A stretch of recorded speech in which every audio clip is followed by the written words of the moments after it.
नमस्कार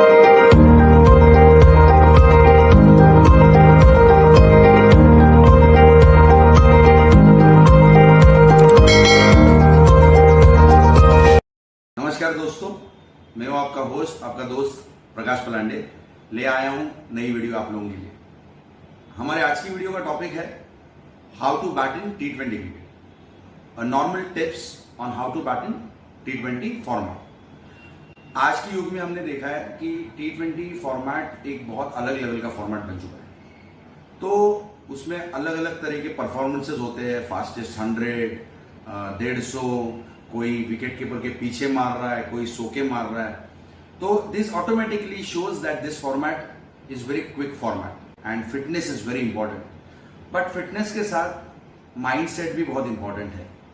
तो T20 cricket में जो बल्लेबाजी करते हैं बल्लेबाज, उनके लिए मैंने आज टिप्स बनाने का ये वीडियो बनाया है, जिसमें मैं आपको बताऊंगा कि आपको क्या करना चाहिए अगर आपको सक्सेसफुल T20 क्रिकेटर बनना है। तो आइए शुरू करते हैं हमारी आज की वीडियो। हमारा पॉइंट नंबर 1 है आपकी इंटेंसिटी। जैसे कोई भी फॉर्मेट हो, बैट्समैन वॉक इन करता है, तो जब वो वॉक इन करता है ना, तो उसका ये और ये इसका कम्युनिकेशन होना बहुत जरूरी है।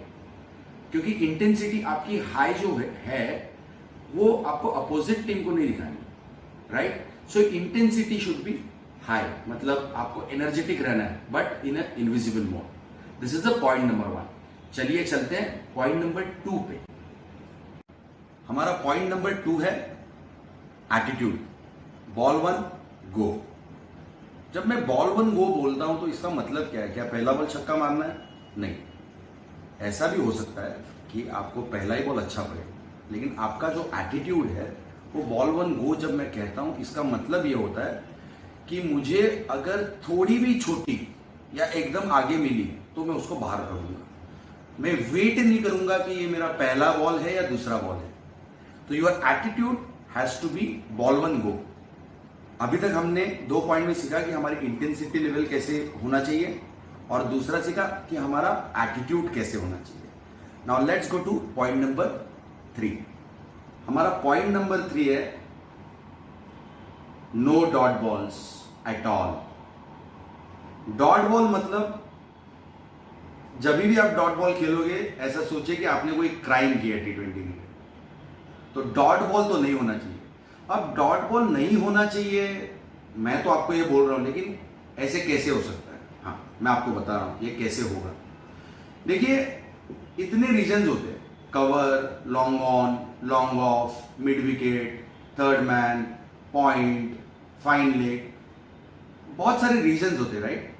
यार, इतने रीजंस में आपके पास 1 या 2 रीजन तो होंगे जहां पे आप एनी गिवन डे मारते हो। For example Virender Sehwag any given day point के ऊपर से छक्का और पॉइंट के बाजू से 4 मारते हैं। ये उनका स्ट्रॉन्ग पॉइंट था, स्ट्रॉन्ग रीजन था। तो ऐसा कोई तो रीजन होगा आपके पास, वो आपका खुद का रीजन आइडेंटिफाई करिए। क्योंकि जब भी आपको लगेगा कि यार डॉट बॉल होने का यहाँ चांस है या बॉलर मुझे डिफिकल्ट लग रहा है, तो आप वो एरिया में खेलिए। क्योंकि 90% अगर आप कोई पर्टिकुलर रीजन में स्ट्रांग हो तो आप कोई भी बॉल कन्वर्ट करके वो रीजन में डाल सकते हो। मुझे पता है कि एवरीवन वी से कि we have to play every ball on the merit, but T20 cricket में लॉजिक थोड़ा अलग है। वो लॉजिक आपको देखना पड़ेगा और आपको खुद को ये मैनेज करना पड़ेगा कि आप कैसे मैनेज करोगे। इसीलिए तो आप बेस्ट हो ना, तो आपको करना पड़ेगा और आप करेंगे, मुझे पता है।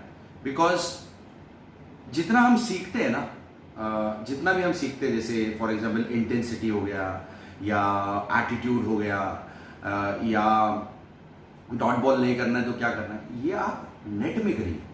क्योंकि जब भी आप नेट में करेंगे ना ये चीज़, तो ऑटोमेटिकली वो मैच में इम्प्लीमेंट होगी। मैं बहुत टाइम देखता हूँ कि हमारे एकेडमी में भी जहाँ पे बच्चे आते हैं, हम उनको देखते हैं, फास्ट बॉलर्स को वगैरह, वो any given day no ball डालते रहते हैं, फिर उनको मैच में वही तकलीफ होती है। या कोई एक बैट्समैन हमारे पास आता है, वो 10 मिनट की बैटिंग मिलती है, उसमें वो कम से कम 10 से 15 कवर ड्राइव खेलता है, तो ये तो प्रैक्टिस नहीं हुई ना। उससे अच्छा वो आए 15 मिनट सही तरीके से प्रैक्टिस करे कि यार मुझे आज रीजन देखना है कि मैं कौन से रीजन में कंपलसरी बॉल खेलूंगा। तो हाँ, इंटेंसिटी, एटीट्यूड और रीजन आइडेंटिफाइड डॉट बॉल्स के लिए ये आपको 100% करना पड़ेगा।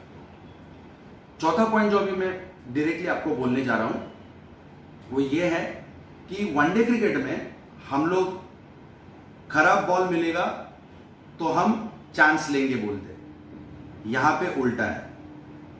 कन्वर्जन जो आपका है बैड बॉल्स का, उसका तो 100% होना चाहिए।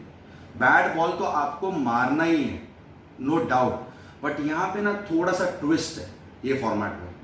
कोई आपको अच्छे बॉल भी थोड़े से कन्वर्ट करने पड़ेंगे जहां पे आप रन्स बनाएं। तो कन्वर्जन रेट जो आपका है वो थोड़ा सा ऊपर रहना चाहिए। It should be somewhere around, अगर वनडे क्रिकेट में अगर आपका 50% होता है तो T20 फॉर्मेट में it should be somewhere around to 75 to 80%। Next point number 5, most important point, always keep an eye on your strike rate. बहुत जरूरी है। 100 का strike rate ball to ball is like अरे ये क्या कर रहा है।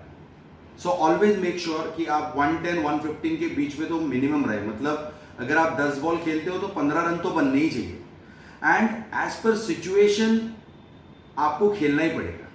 बहुत टाइम ऐसा होता है कि मैं एक छोटी सी चीज़ बोलना चाहूँगा जो मेरे साथ हुई थी जब मैं इंटरनेशनल लीग्स में काम करता था।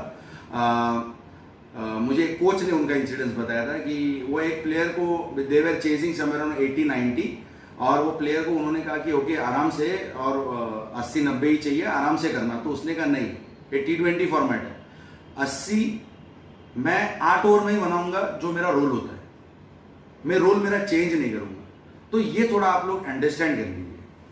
सो ये जो सारी चीजें जैसे इंटेंसिटी हो गया, एटीट्यूड हो गया, डॉट बॉल नहीं होने चाहिए, रीजन आइडेंटिफाइंग हो गया, कन्वर्जन रेट हो गया, these all points are very important. तो प्लीज ये जो भी मैंने पॉइंट्स बोले हैं आप प्रैक्टिस में इंप्लीमेंट करने की कोशिश करिए और हमको जरूर कमेंट सेक्शन में बताइए कि आपको ये पॉइंट्स बताने के बाद क्या मैच में इसका फायदा हुआ या नहीं हुआ। और अगर आपने हमारे चैनल को अभी तक सब्सक्राइब नहीं किया है तो सब्सक्राइब जरूर कर लीजिए। और जल्दी आऊँगा एक नई वीडियो लेके। Thank you very much for watching this video. जय हिंद।